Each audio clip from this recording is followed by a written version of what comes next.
Blair Flowers coming. There's Blair. Okay, Dan. Thank you very much, Sherry.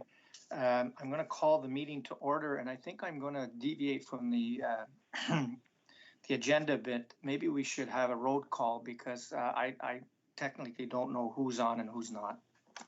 Okay. So what I'm going to do is, I know that Dean Backer sent his regrets. Don Brisbane? No. No, not the list that I sent you. I'm sorry. Okay, the list. Okay. So then there's Dave Buddy. He has sent his regrets. Yes. Wait a minute. I'll work on the right list. Dean Backer sent his regrets. Yes. Dave Buddy, regrets. Yes. How about Blair Flowers? Here. Here. Okay, thank you. Gary? I am here. Good.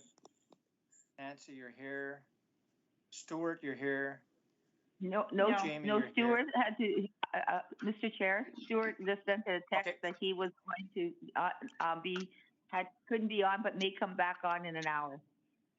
Perfect, thank you. Jamie, you're here. Yep. Scott, I saw you. Yep. Evidently, I'm here. Marianne, I saw you. And Tanya, you're here. Yep. Okay, good. So at least we got that part. Approval of the agenda.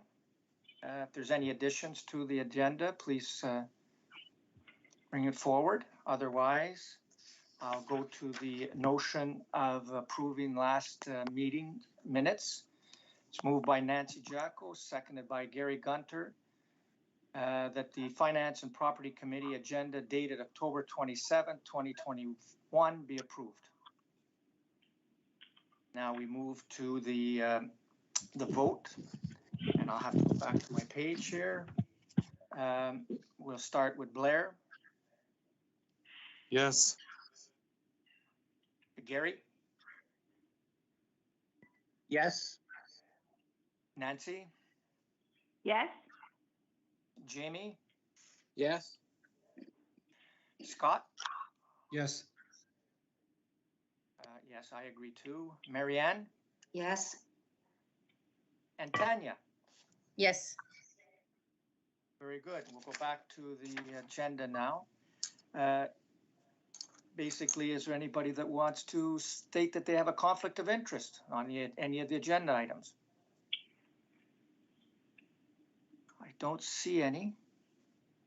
Some people are big, some people are small, and I'm small. So, okay, so I don't see any. Thank you.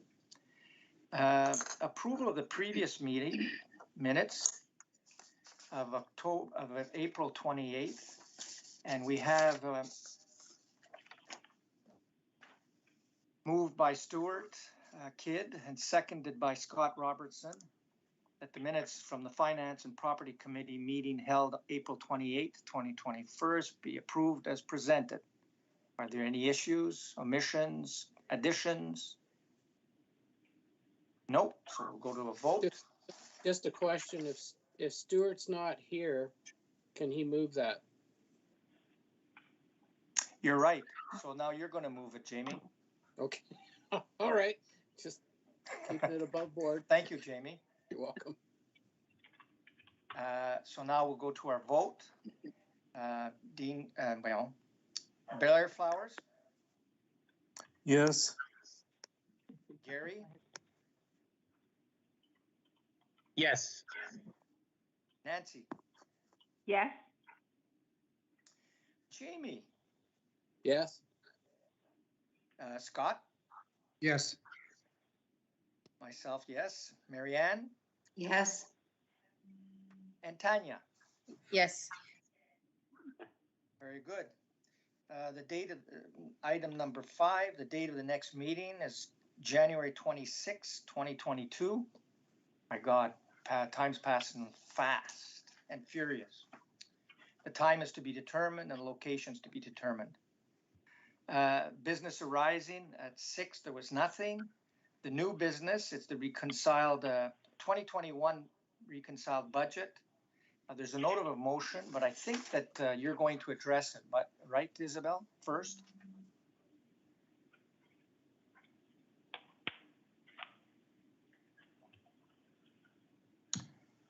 You're on mute, Isabel. Sorry. Yeah, so I prepared a briefing note on the reconciling the budget, which I do annually after the ministry funding has been approved. So you'll see on the last page, there's a bit of a financial statement there. The big changes between what we previously approved in January and what's on here is the money received for COVID. And as of the last notice from the ministry, we have received $2.1 million for COVID. And the remainder of the money, I requested $4,260,000, and the rest of the money will come at hopefully as the quarters go on. There right now they've said that there is another funding envelope in approval process, so we should be getting another allocation at some point based on the second quarter report that we sent in. I think I explained it pretty well, if unless someone has a question. Is there any questions from the group? I just have a comment. Failing. Sorry. I just have a comment. Oh, yes. Can you hear me? Yep. Okay. We just got some confirmation today that the COVID expenses will be covered, and we expect it in writing very shortly. So that's good news. Obviously, it's going to come down to the fine print and what they define as being covered under COVID, but there is a commitment to do that. So that's great. Thank you, Jim. Isabel, so does that mean that your request for the COVID expenses, the total was $4 million? We got $2 million, but we'll be able to apply for more? Did I get that right? That's correct. So you'll see later in one of the next reports that comes up how that all comes out. It'll be easier to understand then, but it's in the second briefing note. So hopefully that'll help. Okay, gotcha. Thank you. So we have a motion here. Moved by Marianne and seconded by Nancy. Whereas the North Bay Parry Sound District Unit has received funding approval for 2021 from the Ministry of Health Ministry. Whereas the Board of Health must approve all funding from the Ministry in order to receive the transfer payments. Therefore, it be resolved that the Finance and Property Committee recommends to the Board of Health for the North Bay Parry Sound District Health Unit the approval of 2021 Ministry of Health program-based grant received July 22nd, 2021 and October 10th, 20th, 2021, which reconciles the Board of Health approved budget of $23,501,001. I don't know where you got the $1, but you got the $1. I'm teasing. I'm sorry. It's been a long day. So we have a recommendation, and we have to record a vote on that. So Blair, do you approve? Yes. Blair, thank you. Yes. Gary? Yes, I approve. And Isabella, you did a great job as usual. Yeah, she got us to $1. Yes. Jamie? Yes. Okay. Scott Robertson? Yep. Yes, I approve. Thank you. Bentley, I approve. Marianne? Yes. And Tanya? Yes. Very good. And I Moving do on. too. Oh, I got you, Nancy. Okay, sorry, Nancy. That's okay. COVID-19 expenses update. I guess that's you, Madame. Okay, so if you look at the financial portion of it on the page 3, the 3 columns there represent actual spending to July 31st, and then our forecast for the remainder of the year, and then a total for what we anticipate the whole year costing. And midway through that table, you'll see that we expect the total cost of COVID to be somewhere close to $7 million. That is going to be paid in 2 ways, one of which is from mandatory program dollars that have not been used, and then from one-time funding. So as of when we did this, we did this for July, we felt that there was about $3 million of unspent mandatory programs money. And so that left just about 4 million to be covered by the province, of which we've received 2.1 million. And Dr. Cherko says now we have confirmation they're going to fund the rest of it. So that I don't know if that answers your question, Dan, from previously. Yep. Okay. Yes. Thank you. So, and I did itemize, if anybody's wondering what we're spending all this money about, the beginning of this briefing note itemizes quite a long list of all the various things that we've been spending on. And I did notice that, you know, even after I've missed, I missed things, but that's quite a good list of what it was. The bus we've been using is not listed on here, unless you consider it a vehicle rental. I missed that. And what we've been paying all the partners for their help, like the hospitals and so on, I've counted that as part of the staffing because it's for it's all been for people at the beginning. So I'll answer anybody's questions. Questions?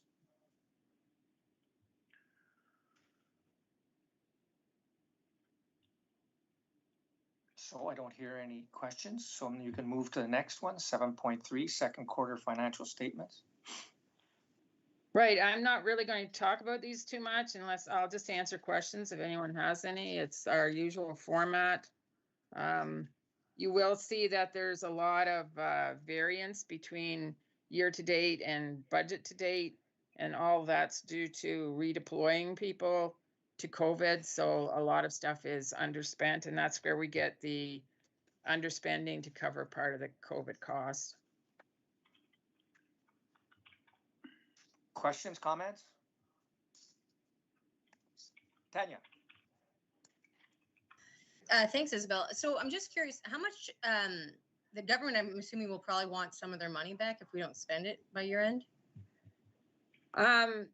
They're right now, they've only been, true. If they give us 4 million and we only end up spending 3,700,000, then the remainder of it will go back.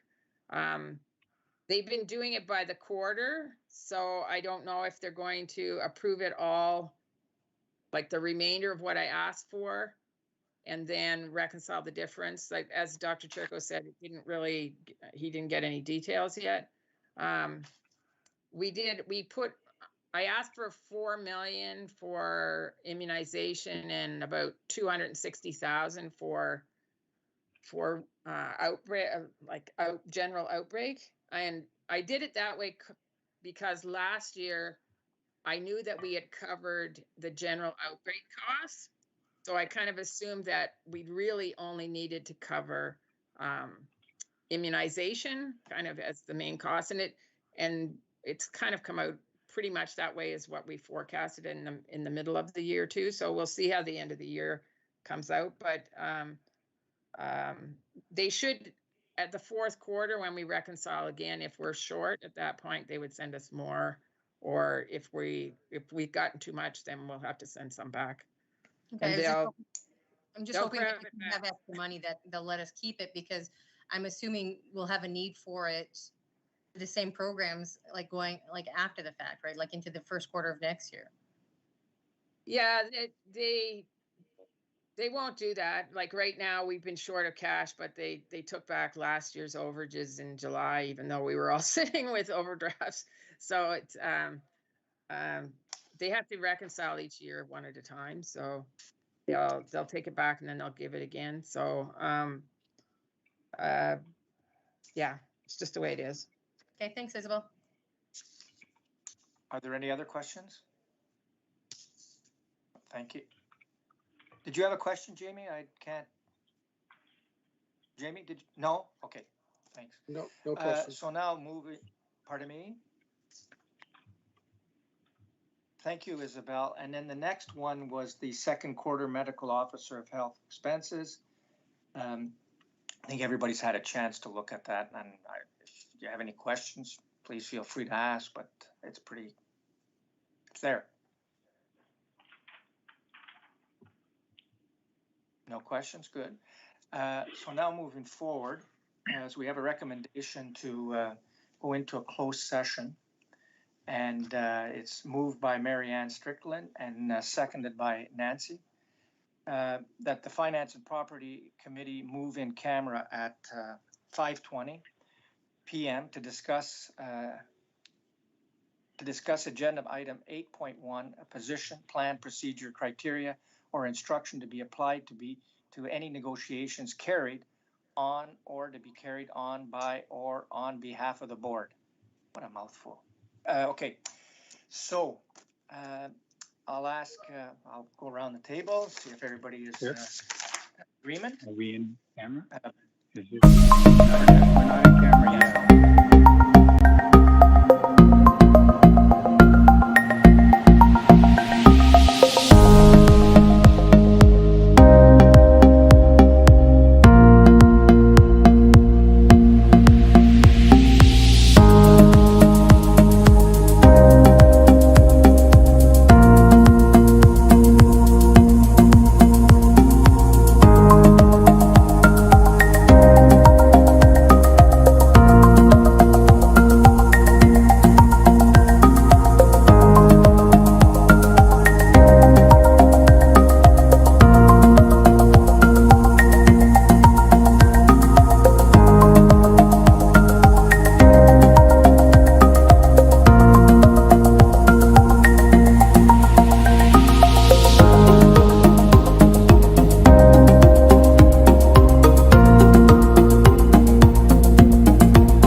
Okay, thank you very much. There's a recommendation on the floor, moved by Marianne Strickland, seconded by Nancy Jacko. Be it resolved that the Finance and Property Committee rise and report at 5:50. Yes. So we'll go around the table. Dave? No, sorry. Blair? Yes. Gary? Yes. Nancy? Yes. Jamie? Yes. Scott Robertson? Yes. Yes, for me. Marianne? Yes. And Tanya? Yes. So, if I go to my agenda now, it's adjournment. And I'll pass the rest of the meeting on to Nancy. Mr. Chair, just for 1 second, would Yes. we need a resolution to approve a letter being written and then circulated to the municipalities? No, you don't need that, Jamie. It's Okay. just a direction from the board, so, Very good. you know, Okay, thank you. Thank you very much, Dan. So I would say what, oh, okay. You have 1 second here.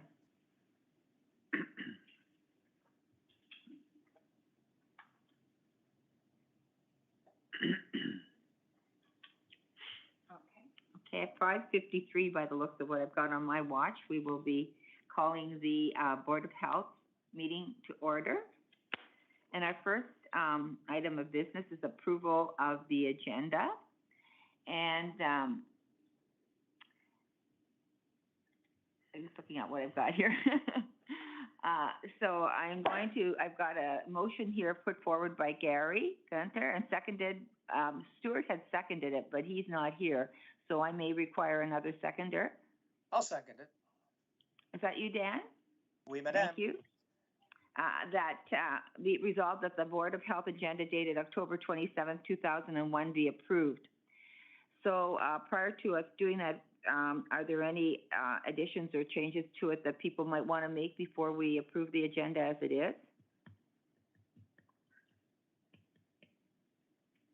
Hearing none, then we will call a vote. And so I'll just go through all our names here. Blair? Yes. Gary? Agreed. Nancy? Yes. Jamie? Yes. Scott? Yes. Dan? Yes. Marianne? Yes. And Tanya? Yes. With that, the agenda is approved. Okay. On to just the next thing that we have here is the conflict of interest declaration. Again, just a reminder, if there's anything on the agenda that you see now or during the course of the meeting that you feel that you are in conflict of, could you please ensure that you do declare it? And then before we move on forward, we do have a guest to do a presentation, and we will have to get them to link into our meeting. So we will be just taking 1 second for IT to ensure that they're able to join the meeting, and then we will introduce them. So as soon as we get the go-ahead from Sherry. They've been invited. They've been invited. We're just waiting for them to respond.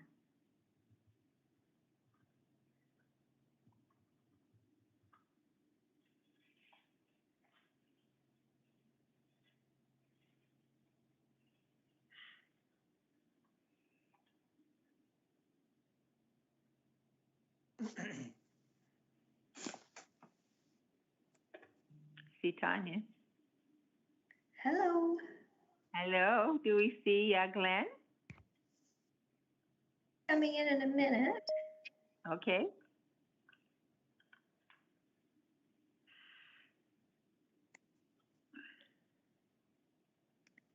Oh. Okay, I think he's in. Yes, there he is.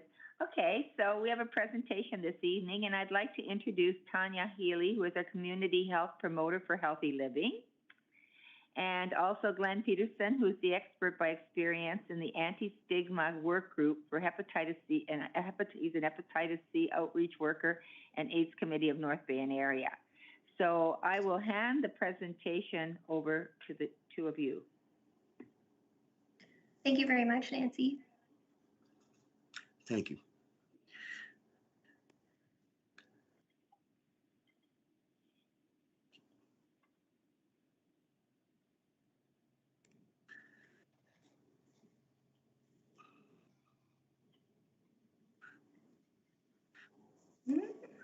Give me a moment here to get it rolling. Okay, everyone seeing the presentation fine? Yes, I can. Okay, great. Yes. Okay, very good. So thank you so much for having us. We really appreciate the opportunity. As Nancy mentioned, my name is Tanya Healy. I'm a community health promoter in the Healthy Living program here at the Health Unit. I'm also a member of the Nipissing District Homelessness and Housing Partnership. And Glenn, you can go ahead and introduce yourself.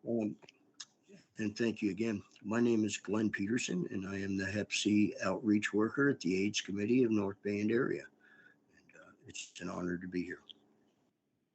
So we're here to tell you about the Homelessness Anti-Stigma campaign that is running during October and November. And this is our key message here in front of you. The message is to see the person, be kind, and recognize that everyone has a story. So the campaign aims to promote compassion in our communities, draw attention to the broader factors involved in homelessness, and promote the concept of housing for all, which means that everyone has access to safe and affordable place to live.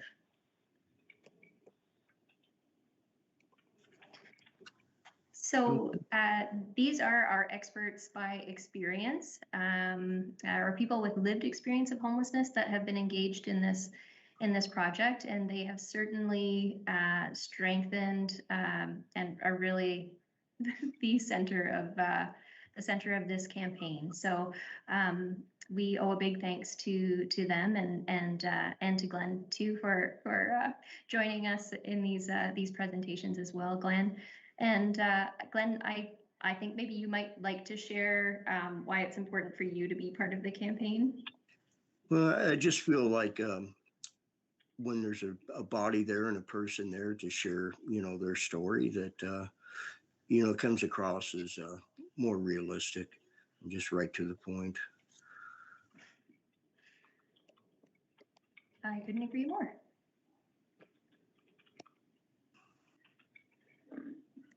So the COVID-19, just a bit about why we're doing this work. So the COVID-19 pandemic, of course, has exposed health and social inequities across Canada and in our region, certainly. So we have seen economic impacts, populations having difficulty coping, populations reporting high stress, an increase in social isolation. And these are all factors that have an impact on health and housing and maybe ability to keep housing even. So there are many reasons that public health is involved in this work. We know that housing is a key protective factor for mental health, for example. And stigma and discrimination are harmful to health and barriers to accessing health services and finding housing. I know this from my own experience. It turns inward when people show their disapproval of you or anything in that nature, or the comments that could be made that are somewhat hurtful. You start to intake those, and basically, it starts to be part of you, then your self-worth just deteriorates with it. Yeah, thanks for sharing that, Glenn. We've seen a need for anti-stigma interventions identified by area service providers in Nipissing District. through the Homelessness Partnership. So it's been raised as a priority and a concern at that table. It has also been raised as a priority through the consultations through the District of Nipissing Social Services Administration Board's 5-year review of the 10-year housing and homelessness plan. And the project aligns with some specific objectives within that plan around disseminating educational materials or that sort of target stigmatizing beliefs and offering some education in the community around housing and homelessness challenges in the district. And the project is informed by best practices, of course, and it aligns with the Public Health Agency of Canada's action framework for building an inclusive health system. Specifically, we, with the sort of contact-based education, so the idea of bringing people who have lived experience to discuss challenges with groups is a best practice, as well as doing the myth busting through public education. Promoting housing for all is identified as a high impact area for public health intervention to reduce health inequities as identified in the Public Health Agency of Canada Risk to Resilience 2020 document around addressing health inequities during the COVID-19 pandemic. So those are some of the reasons. It's not even all of them. And the main objective is to increase community understanding of homelessness and shift public attitudes about homelessness by sharing wisdom of people with lived experience, framed with a key message that prompts the audience to consider the individual story, see the person, consider the actual individual, act with compassion, not judgment, learn more about housing and homelessness in the Nipissing district.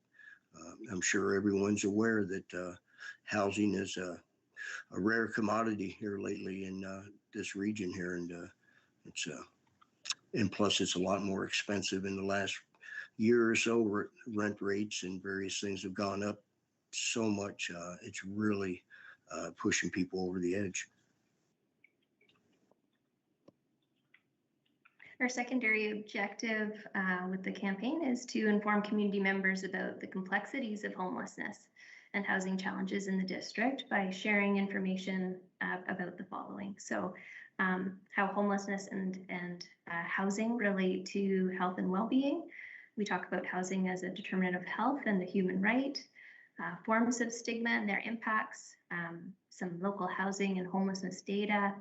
We talk about the key drivers of homelessness, and ways to get involved in stopping stigma and preventing homelessness through compassion, education, and advocacy. These are our target groups. So we're targeting adults aged 18 to 54 in Nipissing District with a focus on North Bay. So those holding stigmatizing beliefs about homelessness. And our secondary groups are those of the same age group seeking to take action on stigma and homelessness. And we're also reaching community organizations and decision makers through community presentations. I should mention we're targeting the health and social service sector with our community presentations.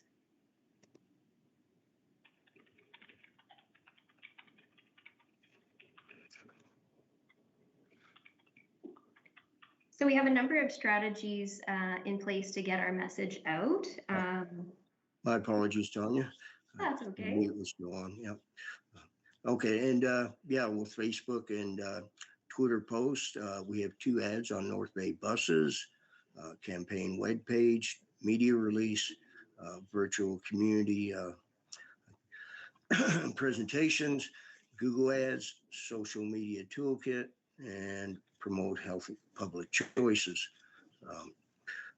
I know for a fact that the advertising and the things that are posted out there seem to be hitting home, because I've had a lot of people in the last week or so mention to me that they saw one of the films with me in it.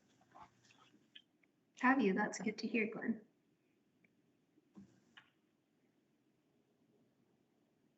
And this gentleman is Brian. He works in the field, and he has a lot of wisdom, and I'll leave it at that.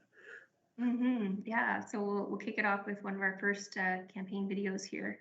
And this video really speaks well to the determinants of health and the impact of stigma.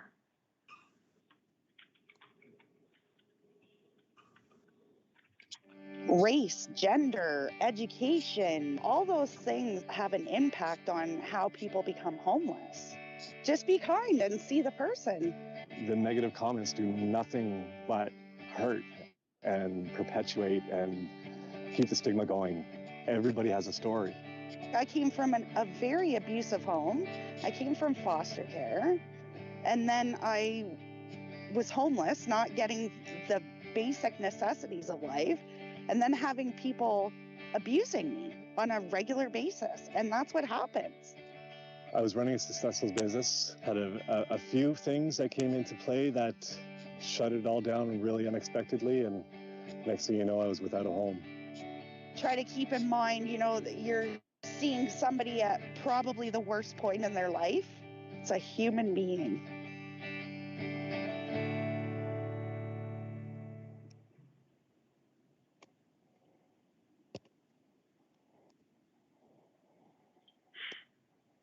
It's going to take me a moment to get back on track here to pull up the second video. There we go.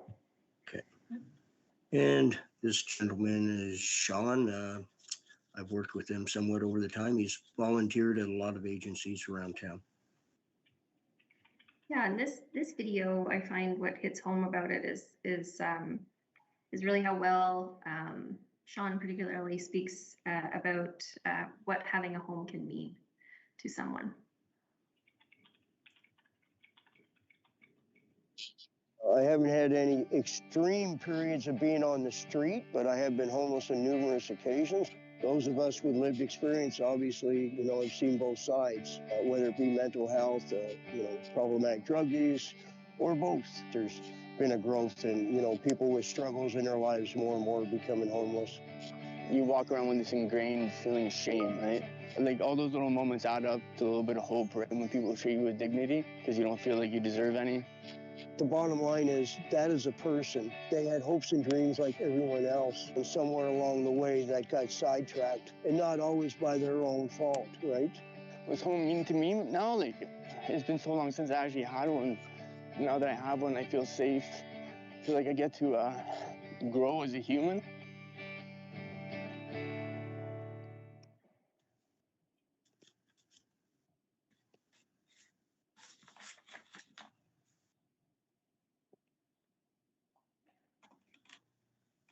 Okay, so those are really at the heart of our campaign, but I'd like to share with you a few of the messages that we're sharing throughout the community. And I'll start off with this one. So this is about, really promoting the fact that access to a safe, affordable place to call home is a human right in Canada. And I think the Ontario Human Rights Commission sums it up really well, just how important housing is for full participation in our communities. So they say adequate housing is essential to one's sense of dignity, safety, inclusion, and ability to contribute to the fabric of our neighborhoods and societies. Another concept that we are promoting through the campaign is the concept of intersecting stigmas. So we recognize that people experiencing homelessness may experience multiple stigmas at one time. So there are typically identity-related stigmas and health-related stigmas. So they could be experiencing stigma related to their race, sexual orientation, gender identity. They may be experiencing stigma related to their mental health status or substance use status or HIV status. And we know that when people are facing multiple stigmas, there's a compounding effect and that it exacerbates negative health outcomes.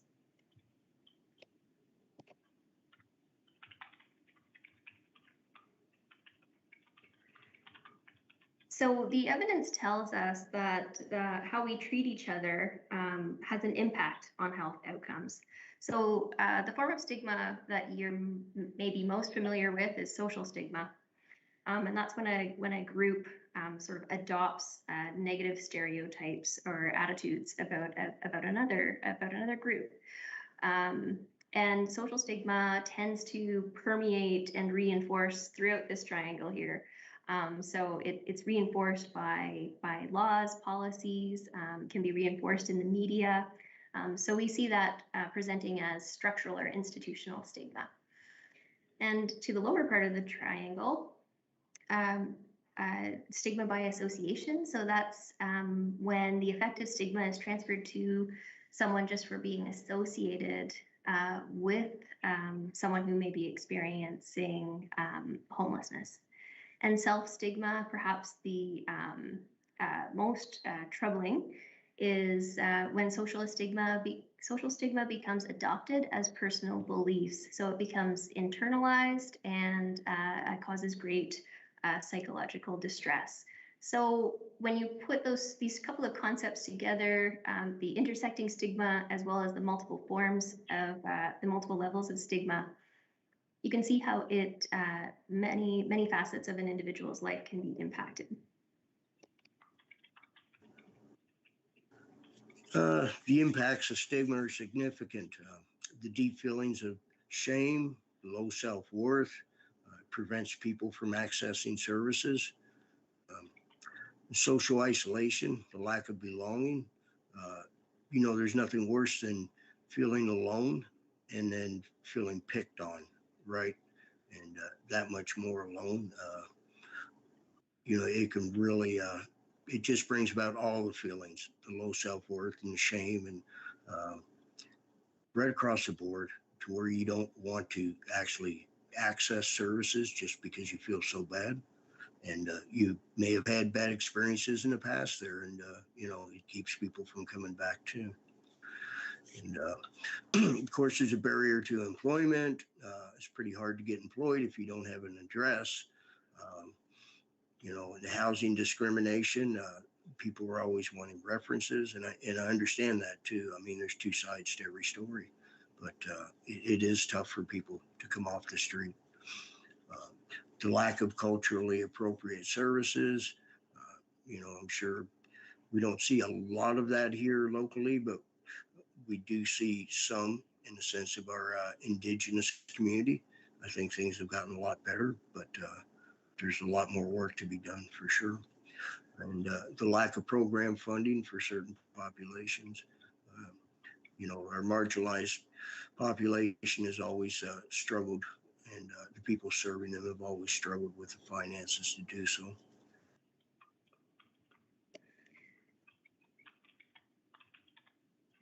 So when it comes to stigma, blame is often placed on individuals for their situation. So there seems to be this focus on perceived personal weaknesses or character flaws. And that perspective really fails to recognize the broader factors that are outside of one's control. So these are some of the structural factors that we address through the campaign. We're not going to be able to get into them all tonight, but just so you're aware, we talk about poverty, adverse childhood experiences, impacts of colonization, and lack of access to safe and affordable homes. And we also offer some, potential policy solutions in these areas. So we say in the campaign that homelessness is not a personal choice and that it's a policy choice. So we're really aiming to bring the issue of homelessness and the stigma that's associated away from the individual and placing it at the structural level, sort of where it belongs. We encourage folks to be part of the solution. So we believe that everyone has a role to play in stopping stigma and preventing homelessness. So we give some practical strategies around these two areas. So around compassion, we talk about things like using person-first destigmatizing language, bringing the broader factors that I just reviewed into the conversations that you're having with family, friends. We talk about education, looking at taking advantage of free learning opportunities around mental health, substance use, cultural safety, and broadening your awareness of the the issues that may be impacting folks experiencing homelessness. And we also point to advocacy. So we point out that governments at all levels make decisions that affect housing and income. And we encourage people to speak with their elected officials about what they're seeing in their community. What are the homelessness and housing issues they're seeing in their community, to talk with them about housing as a human right and policy solutions such as increasing access to affordable, safe places to live, increasing social assistance rates, and other strategies such as employment with secure benefits.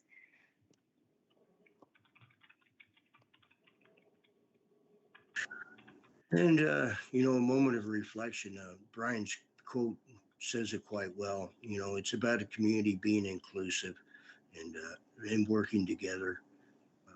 You know, and there's always going to be differences of opinion and various things, but the bottom line is that, you know, everyone is human and everyone deserves an opportunity, you know, to be safely housed and, you know, to be able to eat comfortably, you know, in a reasonable meal, you know, just the basics.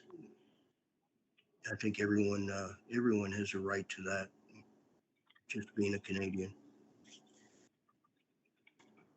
Thanks, Glenn.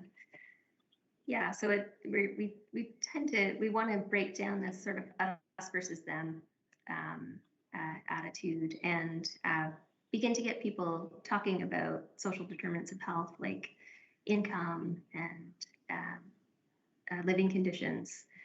So that is our presentation for this evening. So we've just sort of given you the mini version of what we're presenting in the community. We are able to go into a bit more depth in the community, but we would be happy to hear your comments or questions. And I'm actually just going to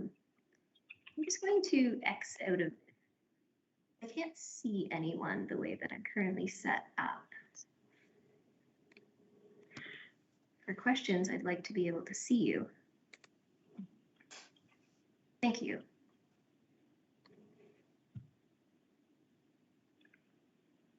There you go. Okay. Thank you first to Tanya and Glenn, and then if there's questions, there's hands up for you. So perhaps we can start with Dan. He had his up first. So Tanya and Glenn. Thank you, Dan Tanya. Thank you, Tanya and Glenn. I did see this presentation as a board member with TSAB, and hats off to it. And at the time, I didn't ask the question, and I'd be remiss if I didn't ask the question. I don't really ask for a response, but my expectation would be that some of this information would be available in the other language, the Maliar, to be able to be shared within my community, because my community, as you know, does operate in both languages.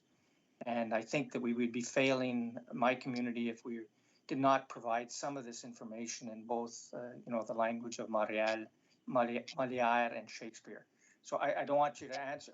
That's my expectation as being a board member from West Nipissing, and I hope that you hear my message. Thank you, Dan. I hear that. I hear that, and I will take that with me. Scott, I think you had your hand up too, eh, Scott? Yeah, thanks, Nancy. Thanks, Tanya and Glenn. A little bit, actually, this might not even be a question for you both. It might be more of a question for Dr. Chirico or somebody else. But, you know, we were at the DSAB meeting earlier today. We talked about this issue. You know, at the city of North Bay, we passed our community safety and well-being plan, which highlighted housing as a top issue, the top issue, including mental health and addictions. But that being a top priority in our community safety well-being plan. There's the 10-year housing and homelessness plan at the DSAB. And I know, Tanya, you're on the CAB, as you mentioned, and Glenn, I know you were in a lot, I've seen your work in other committees as well, but I'm thinking more on the high level side for Dr. Chirico, like when we're doing these campaigns or when the DSAB is doing their homelessness plan of action, or when the city of North Bay is doing their community safety well-being plan, are we having high-level cooperation and discussions as these plans are being made and these campaigns are being run? What level of coordination is happening between these big players? There's coordination at all levels. Tanya being involved at community levels and helping to coordinate. We all have different roles and responsibilities, and certainly expectations to be met. But from our perspective, it was the health unit and police services that actually started the Community Gateway Hub, where we brought all the service organizations together, all the people that had a stake in similar kind of issues like this, and certainly continue to do that at the directorship level. So these discussions are being had.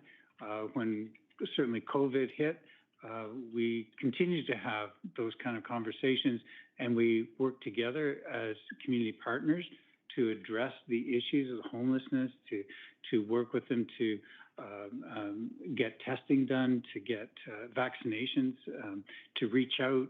So yeah, it's happening at all different levels, Scott, and it has to. That's the only way we can do it. Now, one agency can do it alone. So whatever each agency can help contribute to that, there are certainly tables involved to address that. Is it complete? It never will be complete. There's always more that we can do, and we strive to do that. Tanya, did you have anything you'd like to add? I can add that I've had a similar question, Scott, in my work at times, and I think at the community level, I am fortunate to work alongside many other community health promoters that work in areas like harm reduction, substance use, and we have conversations about getting these even the community committees together that are wanting to drive, let's say it's anti-stigma work, for example, wanting to drive anti-stigma work forward. Then like we often have the same goal, perhaps maybe a slightly different target or a slightly different spin on the issue, but need to sort of get these community committees working together to be a bit better coordinated. And I think even in terms of advocacy related to housing or income, for example, it would be really nice to see. It's on our radar. Do we have any other? Oh, yes, Tanya. The other Tanya. Tanya, I think great presentation, guys. The one thing I want to, so I can't dive into the housing side of it because DSAB is my employer and I have a conflict there. But in regards to stigma, I'm wondering if you are you showing this to the Chamber of Commerce, the videos? So Tanya, great question. With the campaign, we've decided to focus on health and social services because that is often, well, we know that stigma is particularly harmful in those settings, and because health and social services can be the first point of contact for accessing or for getting help, right? So it is something that we have considered as an anti-stigma work group in terms of next steps. Other stakeholders, I guess, in the community, and I think you raise a good point that the chamber could be reached with this messaging. Yeah, it's because I'm thinking like and it does affect, the stigma does affect in health in regards to, like, I know that there's a young lady trying very hard in the with the Dental Association to reduce stigma, try to get people to identify whether somebody's a victim of abuse or with mental health addictions, how to deal with the stigma in their offices across all dental offices. And she is doing it alone. She's absolutely amazing. I'll get you in contact with her. But what's happening though is the stigma is and we all know that there's different levels, whether it's homelessness or mental health. There's the person that might have just anxiety and depression, and then there's the full on out, extreme mental health where they're not seeing quite clearly that day, and people get scared. And so when somebody is maybe having somebody in a dental chair and they've had somebody with an outburst, or they've gotten aggressive or physical, right? It causes that fear.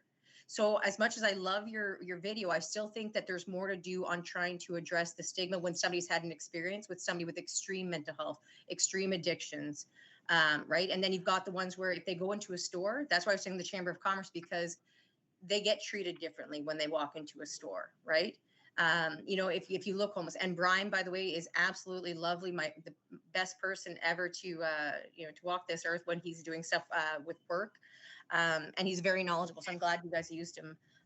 But yeah, so I just wanted to put it out there that those are some, and I'll get you that girl's contact with the dental society.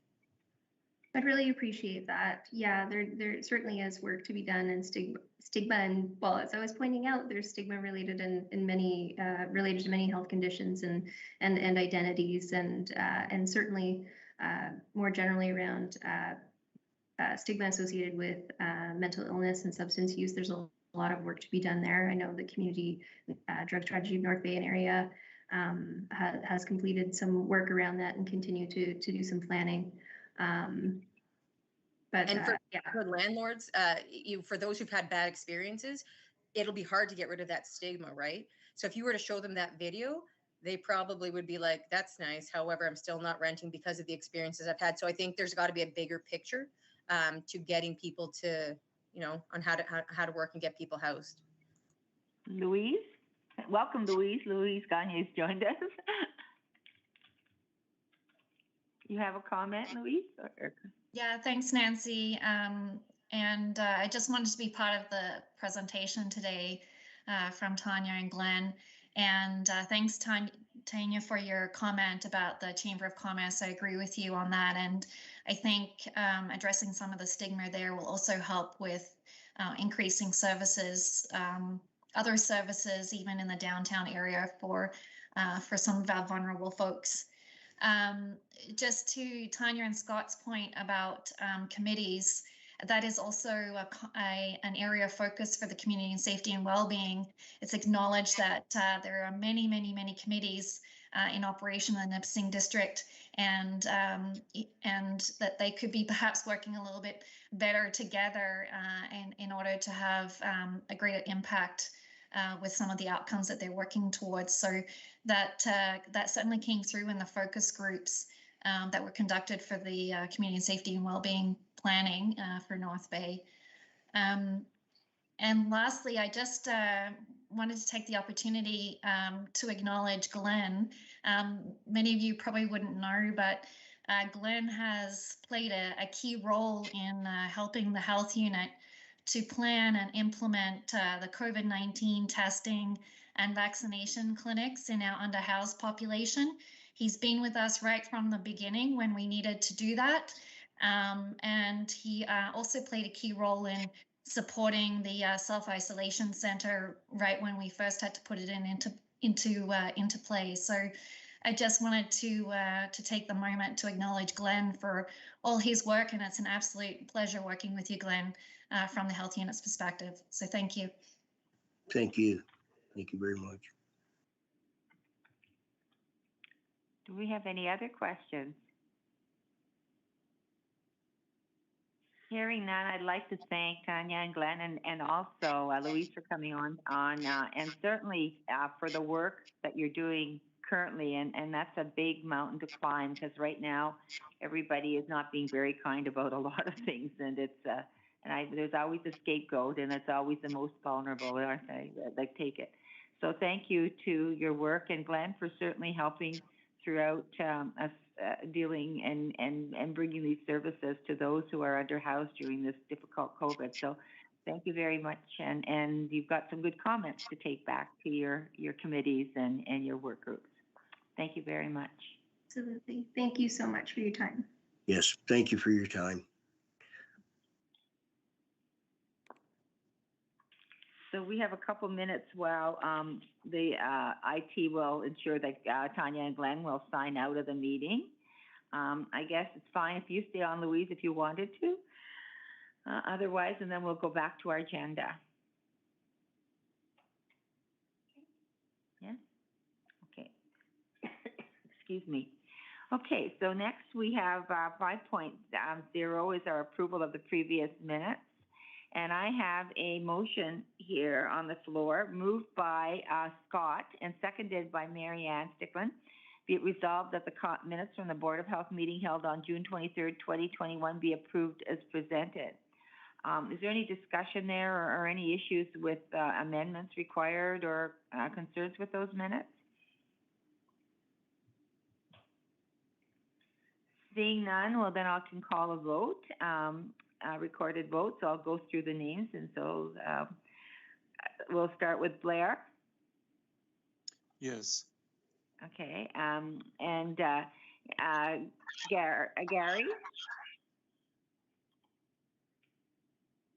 Are you there, Gary? I think I hear you, but it sounds pretty scratchy. Nancy, yes.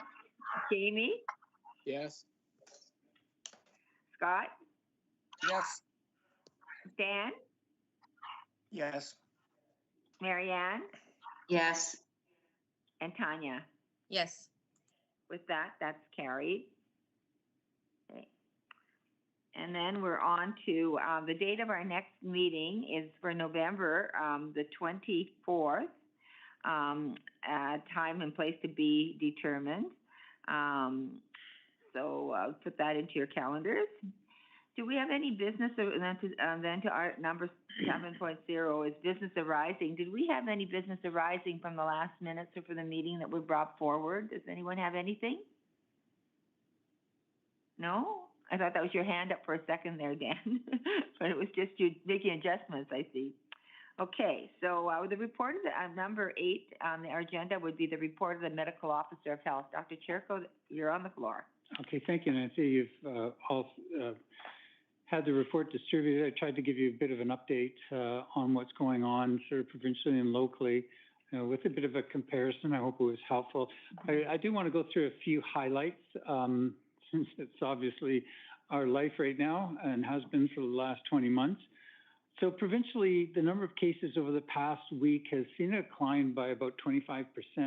So about 1,000 cases less than the previous week. And this is the largest change we've seen since June. So it's very certainly positive. We've seen less deaths as well. And we've also seen a decline in the 5 to 11-year-olds in the number of cases. So it was on the increase since school had begun. So that's also something very positive. There's always a balance between the number of cases, the outbreak, and trying to balance that with safely reopening Ontario so that people can do more and more and get back to whatever the new norm is going to be. The province is moving in that direction, as was announced, with the plan to safely reopen Ontario on Friday. And it's a 6-month phased approach to lifting all the public health and workplace safety measures, masks and vaccine certificates by the end of March. However, what's really important is the continual monitoring of the key indicators, such as are evident in the public health as well as the acute care healthcare system. By that I mean keeping an eye on new variants that might emerge, looking at hospitalizations, ICU admissions, public health testing, tracing, isolations, and really any increases in transmission, as well as impacts to school and in-person learning. They're going to continue to watch out for vaccination coverage rates, waning immunity, and really what we're looking at is local and regional responses to the local epidemiology and conditions that might arise. So it's going to be very important, and I think it's critical for the government to respond, and for us at Health Units to respond quickly to worsening indicators if that happens. We can learn a lot from other countries that are experiencing high rates of vaccination, but when public health restrictions were loosened too quickly, they saw an increasing number of cases. So there's much to be learned from other jurisdictions. And the Science Table came out recently with a update on their projections. And the bottom line really is, let's move cautiously. Yes, we're seeing a decline. We're seeing, if at worst, a plateauing. We've blunted the curve in the fourth wave. And the fourth wave is essentially the fourth wave of unvaccinated individuals. And the more and more we get vaccinated, the better it is for all of society. So they're saying really that the public health measures and the vaccinations have helped to control the fourth wave, and we need to continue this and continue doing this. The cases are predicted to remain stable.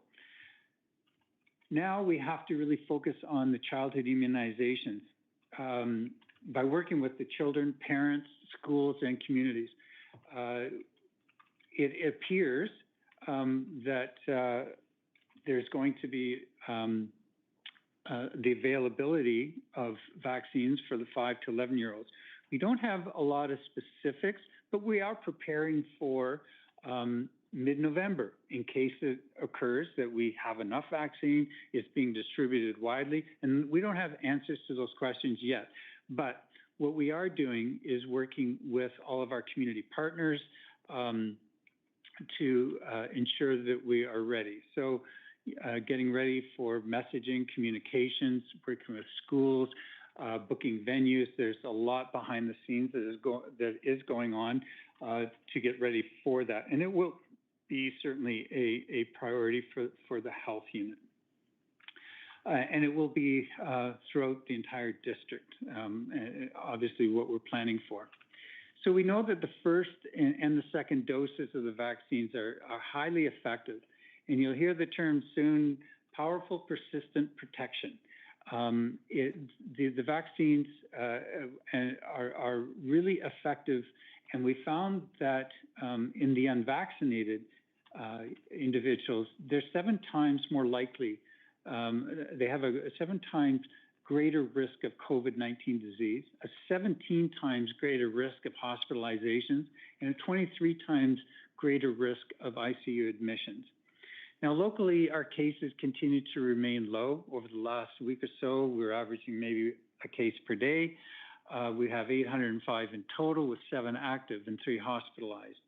The hospital has also taken a case from out of province to help them out. Immunizations are slow but progressing.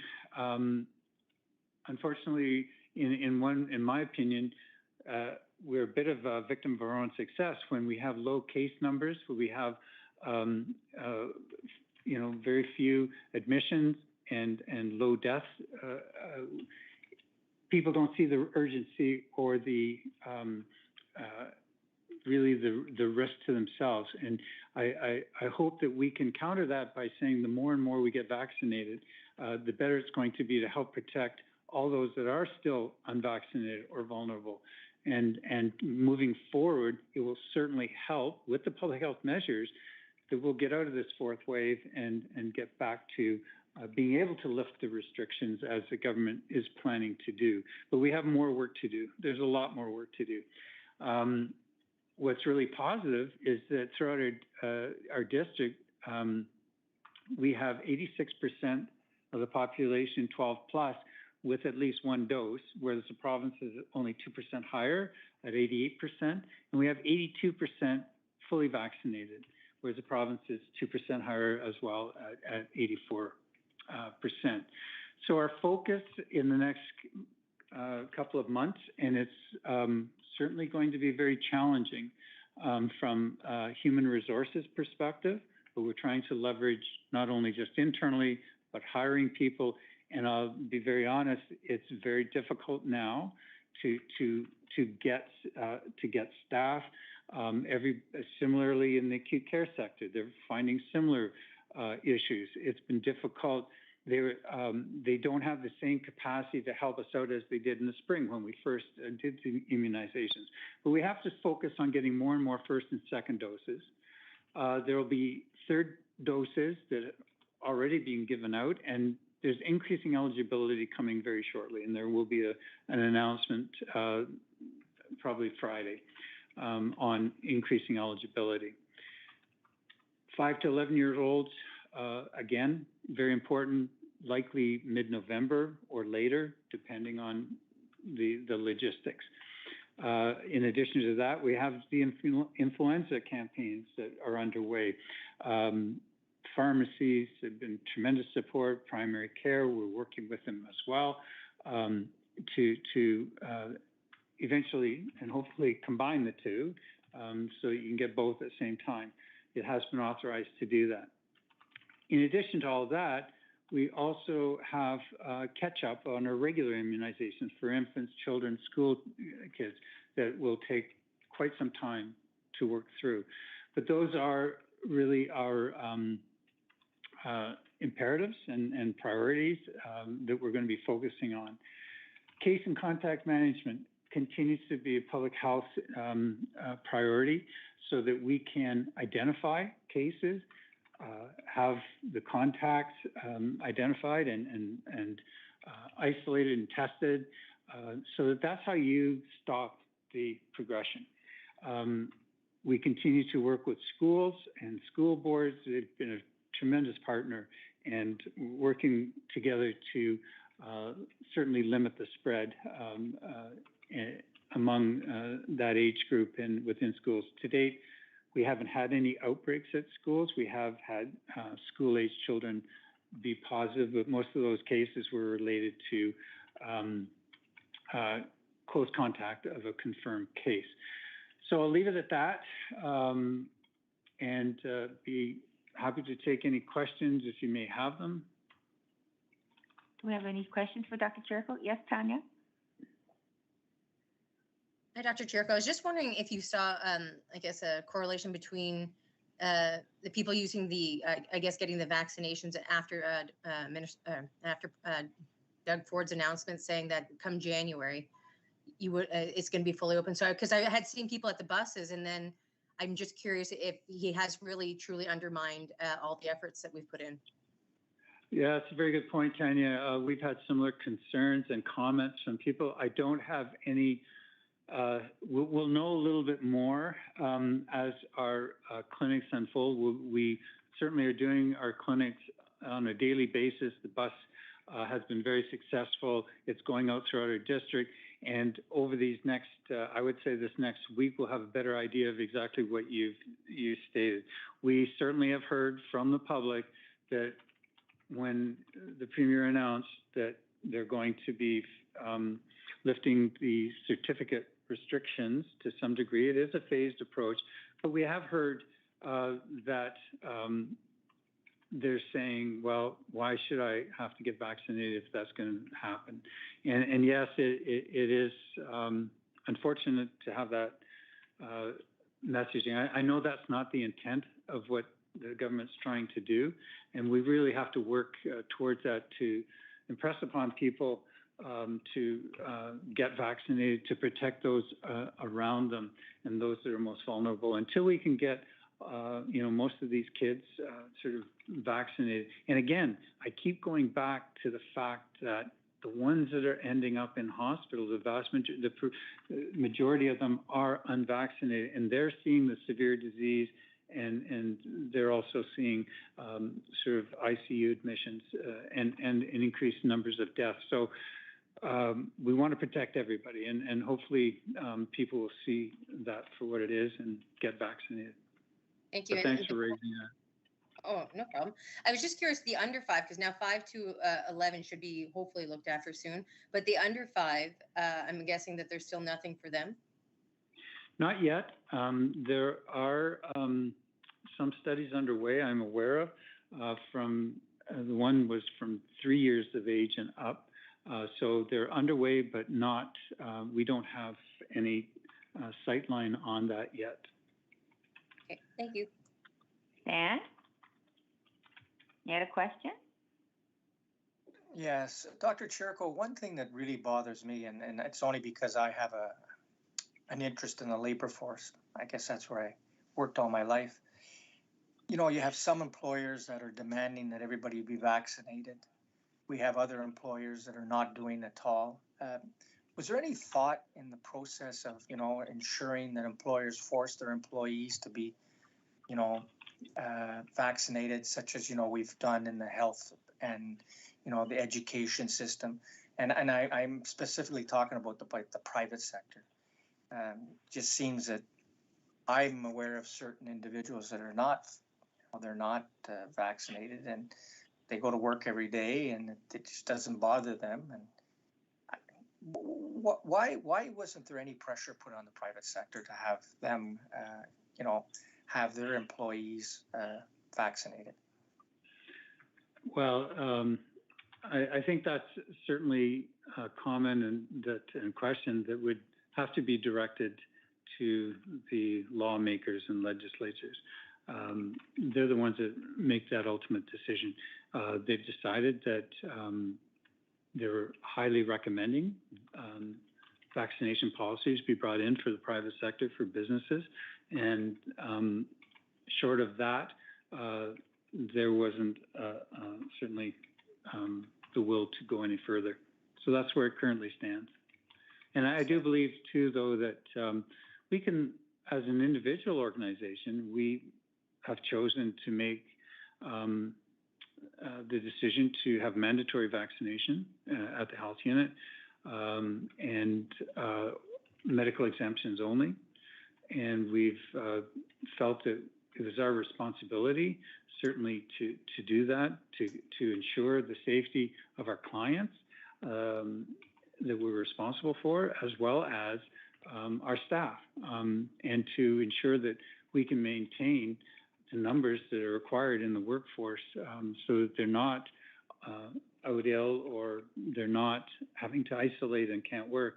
So we feel it's really important, and we led by example, and current numbers by Friday will be 99% of all of the staff have been vaccinated, fully vaccinated. Good to hear. But supplemental to that, it's just that, you know, here we are, we're dealing with the labor force, and it's a two-tier labor force system, like basically what we've done. And I know the lawmakers didn't want to go there because they don't want to be in the business's face. But still, I think we missed out on that. But that's just my opinion. Dan, I'm just going to make a comment. I've been a vaccinator, and some of the things that I found interesting is that a company may have not made it mandatory for their staff, but they contract onto other properties that have it as a mandatory thing, that to be a contractor on their property, they have to be vaccinated. So although the company they may not work for, it's not demanded of them, these folks are getting vaccinated because they won't be able to work on those environments, in those environments that it's a requirement. So that's kind of an interesting side to that. And the second thing that I've found that was really interesting is I cannot continue to get over a person thinks that they're exempt, and I hear it for different reasons. They're exempt from wearing a mask, they have a medical exemption, or they're exempt from getting the vaccine. So they think that they don't have to wear a mask, or they don't have to follow the rules because they're exempt. People are not seeing that the pandemic is a two-way street. That's not just what I can get, it's what I can give to someone else. And I don't know how we keep, it kind of, I don't get it. It's like, I'm okay, but it's not, they're not looking at how they may harm somebody else. Like, for instance, going into a daycare to get a child, to pick up your child and not wear a mask because you have a mask exemption, and you're walking in and they can't understand why they're being asked to leave and take their child from outside because they're coming in without a mask, but they have a mask exemption. So I guess I don't understand how people don't get it. Like, and I don't know what we need to do that people get that it's a two-edged sword, that you are someone who can give someone it as well as you can get it yourself.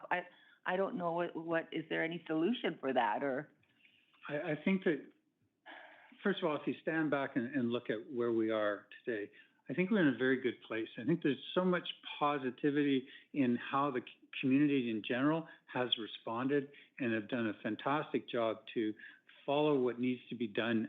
I know it's been very difficult across all sectors, all people. It's been tough, but the vast majority of the community really has come to the forefront to help each other, to work together, to obey the rules, to get vaccinated. I mean, the numbers, this is unprecedented in our history to have vaccine numbers this high for a new vaccine to be produced. So there's lots of positive things. I think that you're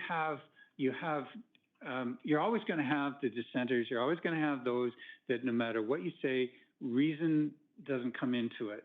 And that's their personal choice. I think that the ones that we want to focus on are the ones that are hesitant about measures, vaccinations, because they have legitimate questions. They don't have all the answers. Those people, those hesitant people, they're the ones that we could help to explain things to provide credible information, not simply looking stuff on the internet or on social media that is really misinformation and not helpful. So those people we're happy to try to reach out to because they have legitimate concerns that need answers to. So overall, I think, you know, we've done really, really well. Oh, I'd say so too. And I think the community has responded very, very well. Like, you'll always have people who don't want to go with the flow. And that's whether it was wearing seat belts or wearing helmets on a bicycle or anything like that. I agree. It's just, I don't know how to sometimes reach people that don't understand it's a two-edged sword. And I don't think sometimes they're doing it on purpose. I just don't think they get it. And these are reasonably smart people. And I just wondered if there was some magic formula to, or some explanation that would get to them to that way. I wish I knew. Okay. That was my comment. Any other questions or comments for Dr. Chirko? Well, I just hope everyone on this board leads by example and has their vaccinations. That's all I'm going to do. That's my comment here. And again, thank you very much. Hopefully in all of your communities that you represent, you are huge advocates of vaccination and helping them get to sources if they require information, because I think that's a huge role of having the type of board that we have that represents so many different areas and sectors. So thank you to all of you. Yes, Tanya? Sure, just because as you said that, it made me think, I know with the city council, our policy included council. Does our vaccination policy not include our board? I'll have Dr. Chirko answer that one. I would like it to, yeah. I would I think hope it should. Yeah, I would certainly. It's a little bit different right now because you certainly aren't in the room. You know, we're not meeting together, but I would hope that people on the board, leading by example, would decide to do that.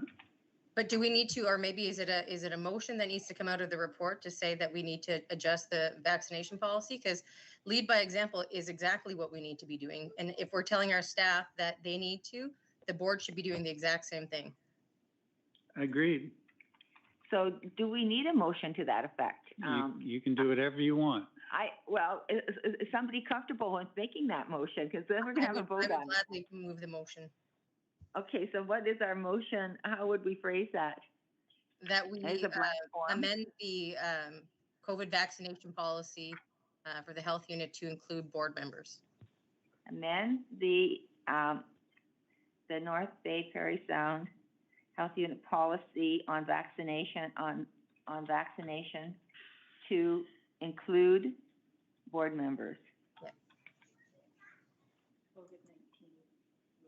Okay, so we're going to say COVID-19 policy on vaccinations to include board members. Do we have a mover and a seconder on that?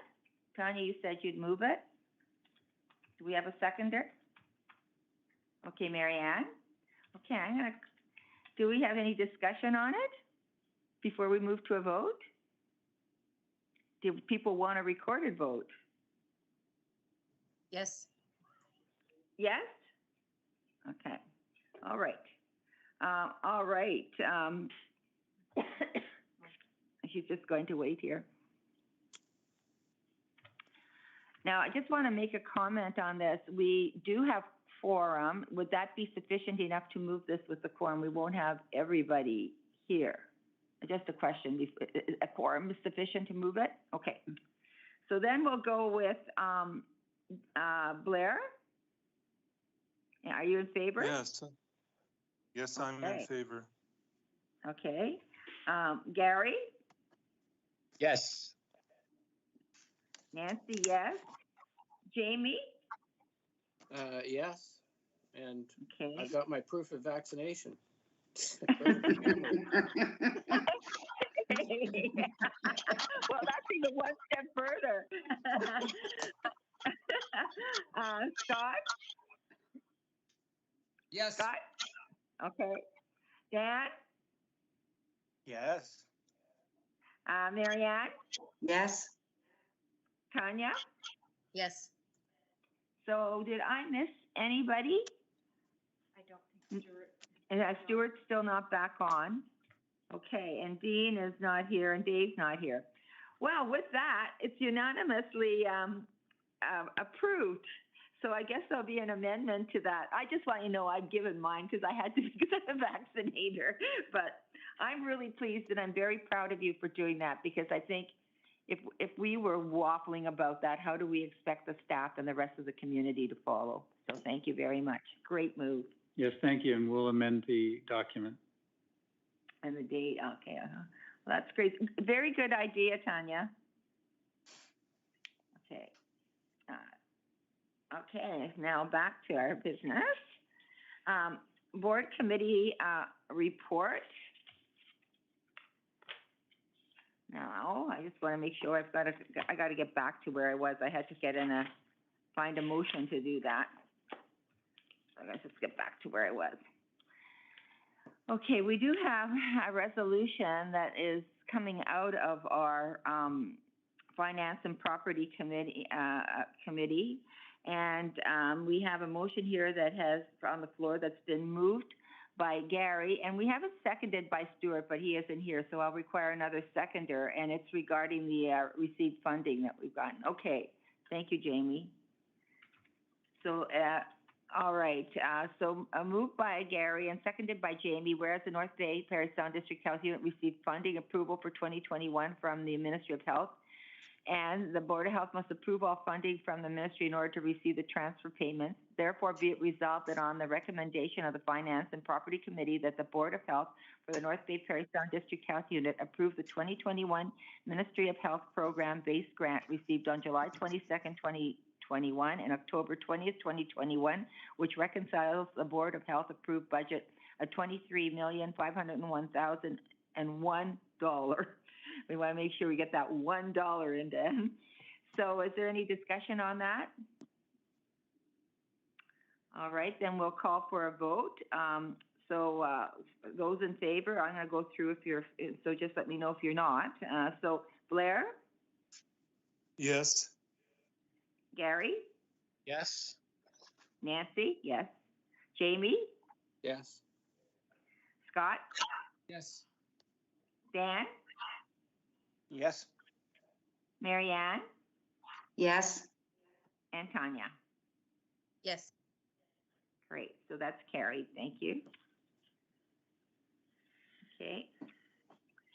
And there was a list of correspondence that you received, and one of the things I want to highlight in there is the letter that we got from Jay Aspen from the Near North School Board, thanking the health unit for all of their cooperation and assistance with the whole COVID issue and the whole school system. So I just want that to be recognized. And we did, in fact, I did draft a letter and sent it back, thanking him for acknowledging acknowledging the work of the health unit. So he has received a response from us as well. Was there any other correspondence that you wanted to highlight at all, Dr. Chirico? No. Okay. All right. And I'm talking to you there when you're sitting across from me over there. Yikes. Okay. So otherwise, new business, just that we got notification that ALPA has their fall symposium that will be done virtually on Friday, November the 19th. And as usual, we do ask if people are interested in going to that. And so that is going to, before I make the motion regarding that, are there people who are interested in attending that? I think Jamie, you attended the one in the spring, right, in June, didn't you? And you and Stuart did, I thought? Yes, you did? yes, I did. Yeah, this one I won't be able to, but yeah. I know I'm interested in it because I had to miss the June one. My daughter unfortunately had a baby, bad timing for that meeting. So, okay, so we have we do have a motion on the floor that has been moved by Scott and seconded by Marianne. Be it resolved that the Board of Health for the North Bay Parry Sound Health Unit authorizes. Do we say, usually we say 2, but if somebody is really wanting more, you know, we have a real groundswell of other people who want to attend, I'm sure that we would amend that if we needed to. So we'll say 2 for now. I know that I'm one of them that I'd like to, so if someone else would like to join. So 2 Board of Health members attend the Association of Local Public Health Agencies, or ALPHA 2021 Fall Symposium to be held virtually on Friday, November the 19th. And furthermore, be it resolved that expenses related to attendance of the ALPHA Fall Symposium be paid in accordance with the Board of Health Remuneration Policy BF004. So if you are interested in fact, enrolling in it, please let Sherry know, and so that she can enter your name in the enrollment list. So I'm going to call for a vote on that. So all those in favor, I'll go through Blair. Blair? We lost you, Blair? I see your name there. You're still on. Come back to you. Gary? In favor. Yes. Oh, there you are, Blair. Okay, thank you. And Gary, thank you. Nancy? Yes. Jamie? Yes. Scott? Yes. Dan? Yes. Marianne?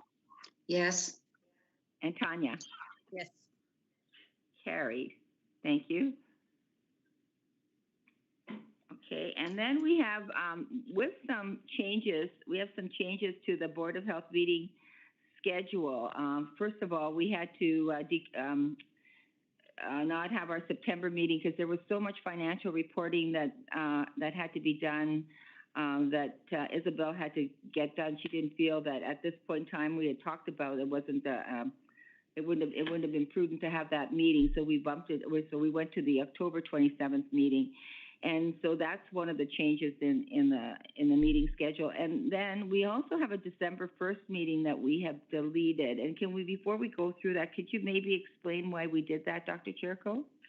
Yeah, it was felt that we would not be able to get the finance and property, the financials and the budgets ready by then to be approved. So there wasn't any indication to do it. However, if there is a need, if things certainly progress that we need to, we will, but we didn't want to waste people's time either, just having a meeting. Okay, there you go. So there's the rationale due to those changes. So we do have, in fact, a resolution here on the floor that's been moved by Gary, and it was seconded by Stuart. So we're going to have another seconder because Stuart isn't with us. Can someone else second it? Okay, I see. I saw Tanya. Thank you, Tanya. And again, whereas on September 16th, 2021, the Board of Health was advised the complexities of the recent COVID-19 financial reporting requirements would impact the ability to provide the Board of Health with the necessary financial information at the September 22nd, 2021 Finance and Property Committee and the Board of Health meetings.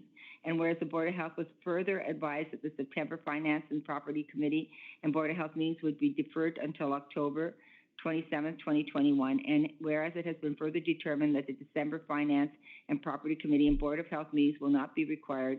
And whereas revisions to the 2021 Board of Health meeting schedule are as follows. and they were listed in your package and what the changes are, the deletion of the September and the December meetings. So is there any discussion?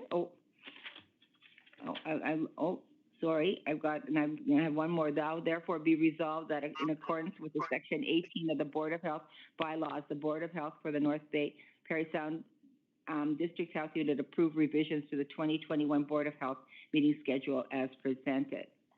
Any discussion, further discussion? Yes, Dan, is that your hand up, or are you just adjusting something? Well, it looks like you're adjusting something. Okay, sorry. Okay, so with that, we'll call a vote. Of course, yes or no. So Blair? Yes. Okay. Gary? Yes. Nancy? Yes. Jamie? Yes. Scott? Yes. Dan? Yes. Marianne? Yes. And Tanya? Yes. And with that, the motion is carried. Thank you. Okay. I don't believe we have anything in camera with this meeting. So we can go on, that's on number 12. So we can go on to adjournment, and we don't need a motion to adjourn. So at this point in time, we may not even see everybody before Christmas if we don't have a December meeting. So I'm already saying happy, oh yeah, we do have a November. Holy smokes. Then we won't see you before Halloween. Have a great Halloween. Enjoy your treats and be safe. So we will see you before Christmas. Good night, everyone. Good night. Bye, everyone. Bye. Good night. Good night. Now, do we have the media staying on for questions? Okay, so I guess you're able to stay on if you'd like to hear the media questions, if you wish to as a board member, but the media will be coming on to ask any questions. Thank you. So we do have two questions from the media. So they're both from PJ Wilson from the Nugget. The first is, with it looking as though the COVID-19 vaccines will soon be available to individuals 5 to 11 years old, how is the health unit preparing for this? 1 second. Sorry, your mic. Sorry about that. Okay. Sorry. So both questions are from PJ Wilson from the Nugget. With it looking as though the COVID-19 vaccines will soon be available to individuals 5 to 11 years old, how is the health unit preparing for this? Well, thank you for that question, PJ. And we don't have the details yet as to exactly when it'll arrive. We don't know how much and who's getting it first. But what we are doing is we're preparing for mid-November, assuming that we are going to get that. So there's a lot of preparation going on behind the scenes, working with our community partners, our schools, preparing information to work with children, to work with the parents, to again through the schools and our other community partners such as primary care, pharmacies, all of those we're working towards, as well as getting venues in place, arranging for clinics. So there's lots going on behind the scenes, and we will certainly update the public and communities and media when we know a little bit more information. Right now, we don't have the details, but you can rest assured that it's going to be a priority for us to get the 5 to 11-year-olds vaccinated. Thank you. The next question is, I keep seeing stats from the anti-vax folks touting that the survival rate of COVID-19, but there's never any mention of the long-term effects. How widespread are these long-term effects, and particularly how many long haulers are there in our region? Well, thank you for that question, PJ, and it's really important to question that you're asking, because it is a significant concern that we have. And this long haul or long COVID is also called the post-COVID condition.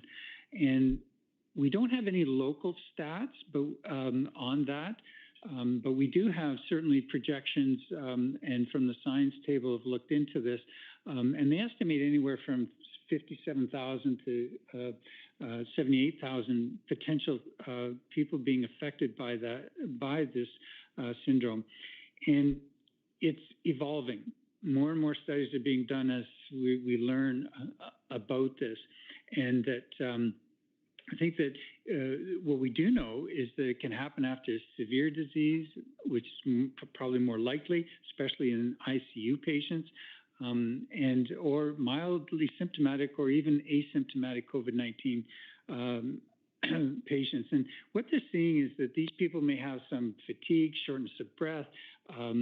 They could have pain, sleep disturbances, anxiety, and depression, and it can interfere with their daily life. It can interfere with their work life, relationships, and especially the fatigue part of it is really potentially problematic. And when you look at the numbers, they're looking at anywhere from 1 in 4 after COVID-19 will have symptoms that would last for at least 1 month, and that 1 in 10 symptoms may persist beyond the 12-week period. So it is a significant issue, and we also know that vaccinations may help reduce the likelihood of developing this post-COVID condition.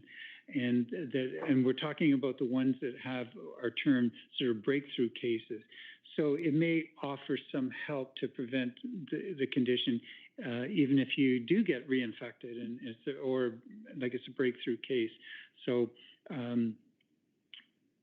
we hope that certainly people will be able to get vaccinated to help reduce the likelihood of this happening. Thank you. So that completes our media questions for today. So that will end this section.